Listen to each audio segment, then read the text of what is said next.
aujourd'hui pour une nouvelle vidéo J'ai lu où nous allons parler du roman Ce qu'il nous faut retrouver, puis nous parlerons de l'âge des possibles. Ensuite je vous donnerai mon avis sur Pour l'amour du fort et enfin nous parlerons du roman Mémoire de la forêt. On commence avec le livre Ce qu'il nous faut retrouver de Joanne Hi, publié aux éditions Lumen ou Lumen. Dans ma dernière vidéo vous m'avez dit que vous étiez surpris par ma prononciation de la maison d'édition et en fait j'avoue que je ne sais pas pourquoi je la prononce comme ça. Ce qu'il nous faut retrouver, c'est l'histoire de deux sœurs qui ont été séparées, on ne sait pas trop pourquoi, et chacune d'entre elles va tenter de retrouver l'autre. On va d'abord suivre Si qui est sur une île déserte, sa seule compagnie c'est un petit robot androïde et elle sent qu'elle est appelée par l'appel de l'océan et que sa sœur l'attend peut-être au bout de cet océan, mais en soi elle a rien pour y aller donc c'est un peu difficile pour elle, mais elle va tenter de se construire un radeau pour retrouver sa sœur qui, elle en est persuadée, est au bout de l'océan. Et cela fait 3 ans que Si est sur cette île déserte. Et plus loin nous suivons le personnage de Casey qui vit dans notre monde actuel mais dans plusieurs années quand tout ce qui est pollution aura ravagé la planète et que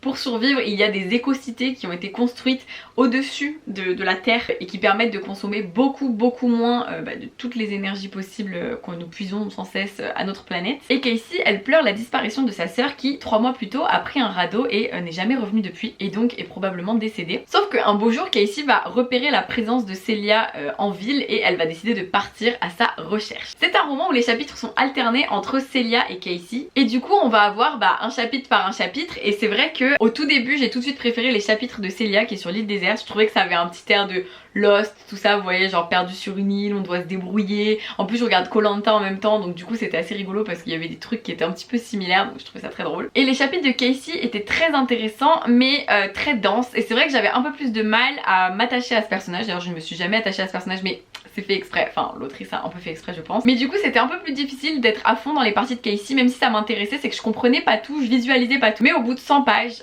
c'est devenu extrêmement fluide pour moi et surtout extrêmement addictif. Vraiment je n'avais plus aucune envie de m'arrêter, sachant que vous le savez peut-être c'était une lecture commune donc j'avais que 30 à 40 pages par jour à lire et je devais attendre, c'était un supplice, mais ça n'en a rendu la lecture que plus belle finalement parce que je l'ai complètement savourée et vraiment c'était trop cool. Enfin franchement j'ai adoré cette histoire. C'est pas un coup de cœur à cause de ce début un petit peu long, mais c'est vraiment une de mes meilleures lectures de 2022 pour le moment parce que ça faisait longtemps que j'avais pas ressenti ce côté très page turner où j'ai qu'une envie, c'est de tourner les pages, et surtout le livre est super bien construit, les intrigues, le rapport avec notre monde actuel, notre rapport aussi à tout ce qui est technologie, robots, etc. Enfin vraiment j'ai trouvé ça hyper intéressant, l'intelligence artificielle, le fait de vivre par hologramme pour éviter de puiser trop dans l'énergie de la planète. Enfin bref c'est vraiment un livre passionnant, hyper bien construit, moi j'ai vraiment adoré. Je ne peux que vous le recommander si vous avez envie de lire voilà un roman plein de suspense qui raconte aussi cet amour entre deux sœurs. Je dis pas qu'il n'y a pas d'autres histoires d'amour dans ce livre, mais l'amour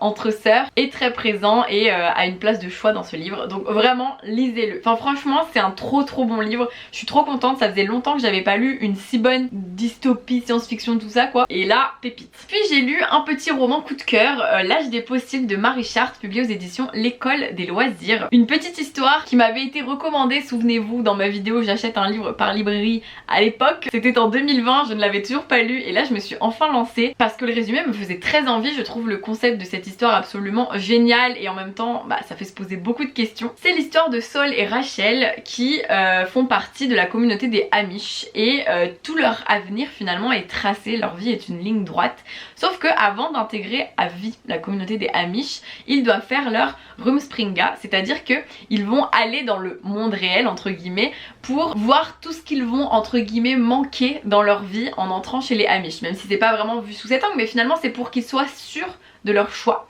Je trouve ça hyper intéressant parce qu'on ne leur met pas forcément un cache-œil où on leur dit pas le monde dehors c'est horrible et tout, non on leur dit va voir le monde extérieur et reviens et sois sûr de ton choix de vouloir rester avec nous, sachant que s'ils décident de rejoindre le monde extérieur c'est très difficile pour eux parce que ils font un trait sur la communauté des Amish et donc leur famille, leurs amis. Et donc Saul et Rachel ils sont amoureux et ils vont découvrir Chicago pour faire leur Rumspringa, et on va suivre dans un même temps le personnage de Temple qui quitte sa petite vie casanière pour rejoindre sa sœur à Chicago, sauf qu'elle est tétanisée par la peur. En fait c'est un personnage qui est extrêmement angoissé, extrêmement nerveux, et dans cette immense ville leurs chemins donc vont se croiser et j'ai trouvé que c'était une très belle histoire. C'est très bien écrit, c'est un style qui est très doux, très littéraire, c'est pas forcément fluide mais c'est assez poétique, j'ai vraiment beaucoup apprécié, j'ai corné énormément de pages, vraiment les puristes vont me tuer.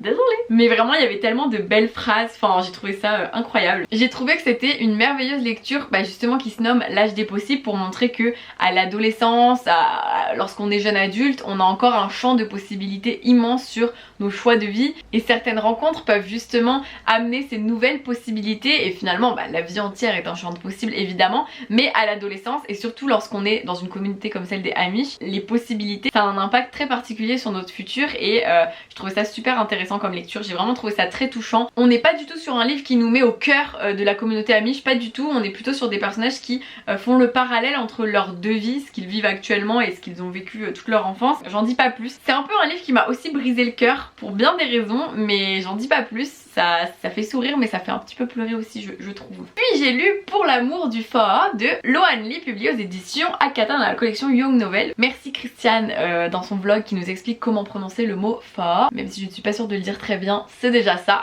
Je m'entraîne. Donc Pour l'amour du Fa'a, c'est l'histoire de Lin et Bao qui tous les deux vivent dans des familles qui possèdent des restaurants vietnamiens, les Mai et les Nguyen, et tous les deux ne se sont donc jamais parlé parce que leurs familles sont ennemies puisqu'elles sont concurrentes évidemment. Sauf qu'un jour ils vont se retrouver à travailler ensemble, je ne dis pas pourquoi, il s'avère que tous les deux vont se rendre compte qu'ils ont beaucoup plus de choses en commun qu'ils ne l'imaginaient, surtout après tout ce que leurs familles ont pu leur dire sur la famille d'en face. Sauf que Lin et Bao sont des Roméo et Juliette des temps modernes, et c'est vraiment difficile pour eux parce que comment admettre leurs sentiments amoureux alors qu'ils savent que ça aura un énorme impact sur leur famille et potentiellement sur leur rapport avec leurs parents, etc. C'est un livre que j'ai trouvé extrêmement mignon, touchant, tout doux. C'est vraiment une petite histoire qui fait du bien, même s'il y a quand même une grosse part qui est assez bouleversante aussi, puisque on parle aussi dans cette histoire des immigrants vietnamiens et de tout ce qu'ils ont pu vivre lors de leur jeunesse, de leur enfance, ce qu'ont vécu leurs ancêtres aussi. Et donc c'est vraiment un livre qui mêle énormément de thématiques, et c'est ce que j'ai trouvé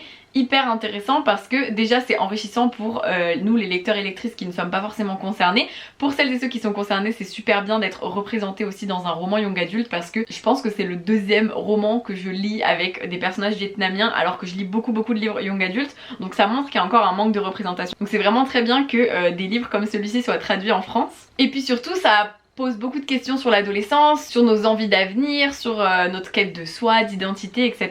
Et j'ai vraiment trouvé ça génial. Donc vraiment un petit livre que je vous recommande fois 1000. Mon seul défaut, qui est quand même pas des moindres dans le sens où ça m'a vraiment empêché d'avoir un coup de cœur ou que ce soit une excellente lecture, c'est que j'ai trouvé le style d'écriture pas forcément très agréable. Genre c'est pas désagréable à lire, ça reste assez fluide, mais je trouve que ça manque beaucoup de plumes en fait.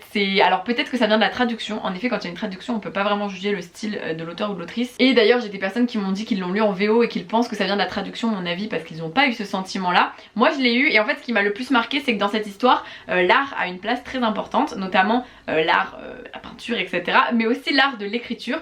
Donc je trouvais ça un petit peu dommage que un livre qui parle de l'art de l'écriture soit pas si bien écrit que ça, vous voyez ce que je veux dire? Ce n'est pas mal écrit, ça manque juste de style, de patte à mes yeux. Mais voilà, je préfère vous le dire, que vous soyez pas surpris en le commençant, mais ça ne m'a pas empêché d'apprécier ma lecture parce que ça se lisait tout seul quand même. Et enfin, Mémoire de la forêt de Michael Brun-Arnaud, publié aux éditions L'École des loisirs et illustré par Sanoé. C'est le premier tome qui se nomme Les souvenirs de Ferdinand Taupe, et c'est une histoire absolument incroyablement mignonne. Bref, vraiment vous m'avez perdu avec ce livre. C'est tout mignon, tout doux, c'est beaucoup plus jeunesse que ce que j'ai l'habitude de lire, mais en même temps on peut le lire en étant ado ou adulte évidemment. Ce qui est cool c'est que dès je pense dès 10 ans on peut largement lire ce livre, peut-être même pour les grands lecteurs dès 8 ans en fait, et c'est un roman qui aborde la maladie d'Alzheimer, mais de manière absolument pas, on va dire que c'est pas central, c'est pas déprimant, on cherche pas à nous faire pleurer non-stop, au contraire c'est pour nous faire comprendre cette maladie,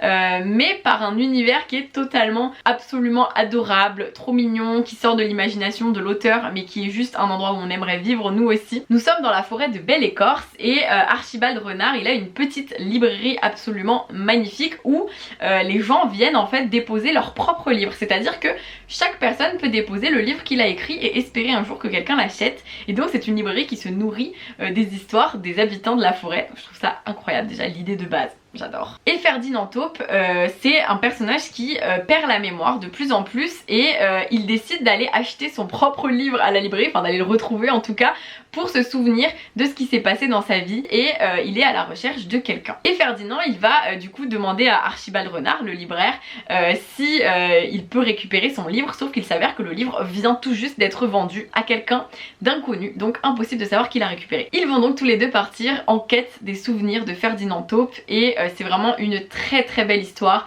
Il y a un magnifique lien qui se crée entre Ferdinand Taupe et Archibald Renard. J'ai trouvé ça extrêmement émouvant, c'est très fraternel mais en même temps il y a ce côté protection de la part du libraire qui va aider Ferdinand Taupe à retrouver ses souvenirs malgré la maladie de l'oubli-tout, qui est donc la maladie d'Alzheimer dans notre monde à nous.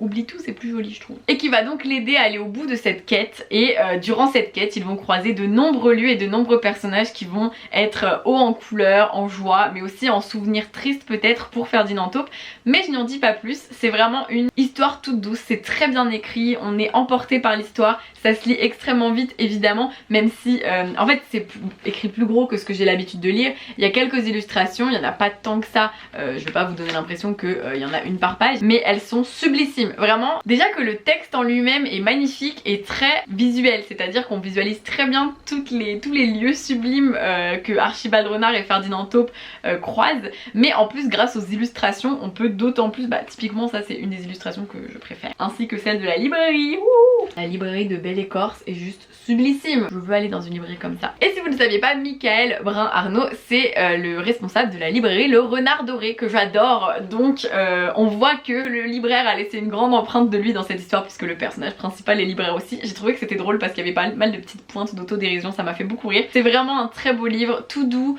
tout mignon, qui fait rire, qui fait sourire, qui fait un peu pleurer quand même, mais voilà. J'espère que vous le découvrirez ou que vous l'offrirez et surtout c'est un très bel objet livre, donc vraiment à offrir, à lire, à exposer dans sa bibliothèque, parfait. Et voilà pour cette vidéo, j'ai lu, j'espère que ça vous a plu, ça faisait longtemps que je vous avais pas donné mon avis sur mes dernières lectures, ça commençait à me manquer. Dites-moi dans les commentaires les livres qui vous font le plus envie et si vous les avez déjà lus, n'hésitez pas à me partager votre avis, à me dire si vous pensez comme moi ou pas du tout. Je vous fais plein de bisous, je vous dis à très vite pour une prochaine vidéo et passez de très belles lectures d'ici là.